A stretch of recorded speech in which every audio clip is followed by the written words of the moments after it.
안녕하세요. 유류분 전문 변호사 김도인 변호사입니다.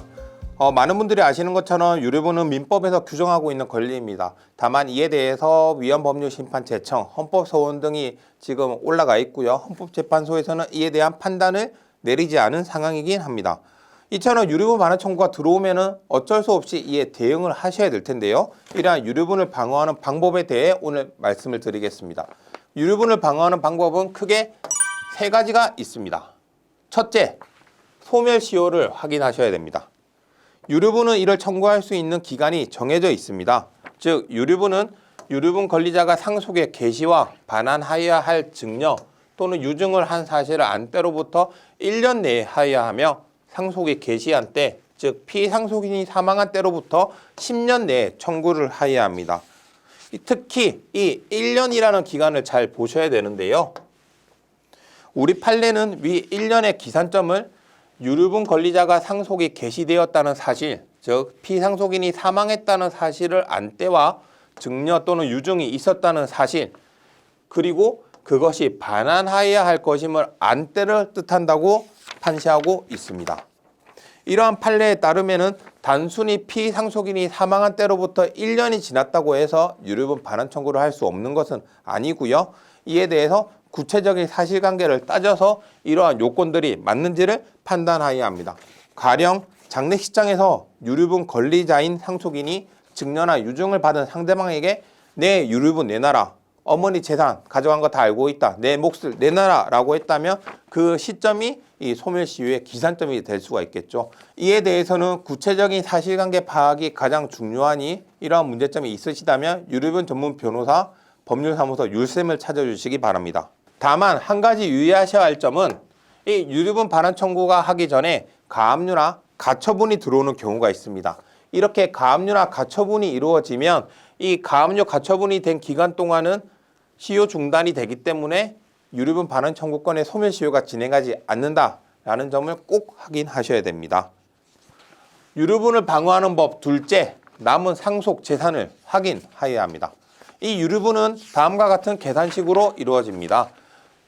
유류분 기초재산의 상속인의 법적 상속분과 유류분 비율을 곱하고 특별 수익액과 순상속액을 빼게 되는데, 이 중에서 순상속액, 즉 피상속인이 사망할 당시에 상속재산이 남아있다면 상속재산 분할을 통해서 본인이 얼마나 상속재산을 가져갈 수 있는지를 판단하여야 합니다. 그래서 만약 상속재산 분할을 통해서 다른 상속인이 본인의 유류분만큼, 즉 최소한의 상속분을 받아가게 된다면 이러한 유류분 반환 청구가 되지 않게 되며, 그 유류분을 침해하는 경우라 하더라도 일단 상속재산을 가져가게 된다면 유류분 비율을 낮출 수 있기 때문에 이에 대해서 남은 상속재산을 확인하는 것이 중요합니다. 유류분을 방어하는 법 셋째, 생전 증여받은 재산을 찾는 것입니다. 본인이 생전 증여받은 재산을 찾는 것이 아니라 상대방, 즉 유류분 반환 청구를 하는 상속인의 생전 증여받은 재산을 찾는 것입니다. 보통 유류분과 관련해서는 생전 증여 그리고 유증이 문제가 되는데요. 이 유증은 결국 유언을 통해서 드러나기 때문에 이 재산을 찾는 것은 어렵지 않습니다.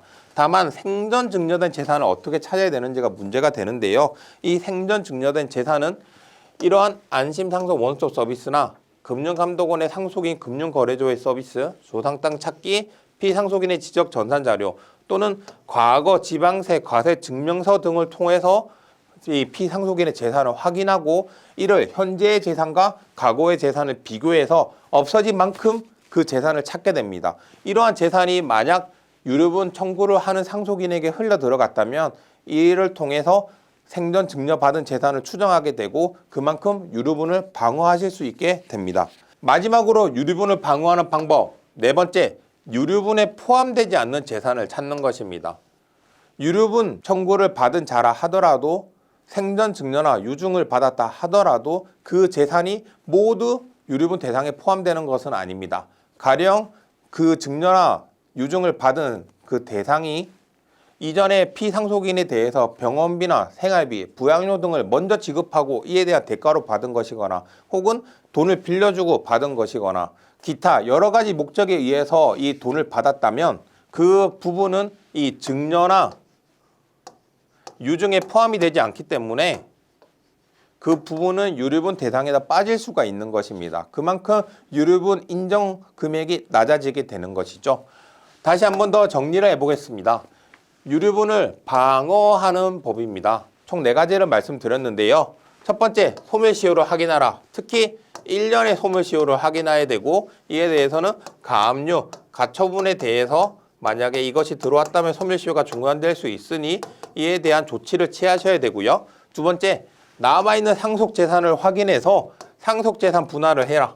그래서 유류분을 청구하는 상속인이 상속재산을 그만큼 받아갔다면 유류분 청구를 할 수 없다. 유류분이 침해되지 않았다. 혹은 유류분이 침해되었다 하더라도 그 인용금액을 낮출 수가 있고요. 세 번째, 상대방이 받은 재산을 찾아라. 마찬가지로 상대방이 그 전에 증여나 유증을 통해서 받아간 재산이 있다면 그 재산을 찾아서 유류분 인용 금액을 낮추는 거고요. 네 번째로 본인이 받은 재산이라 하더라도 유류분에 포함되지 않은 증여, 이 재산이 있다. 이 점을 밝히는 것이 중요하다. 이를 통해서 유류분을 방어할 수 있다는 점 알려드리고요. 만약 유류분과 관련해서 청구를 받으셨다. 그리고 유류분에 대해서 문제가 생기셨다. 그러신 경우에 저희 법률사무소 율쌤 구플랜 상속문제연구소를 찾아주시면 저희가 상담을 드리고 그 해결책을 찾아드리도록 하겠습니다. 감사합니다.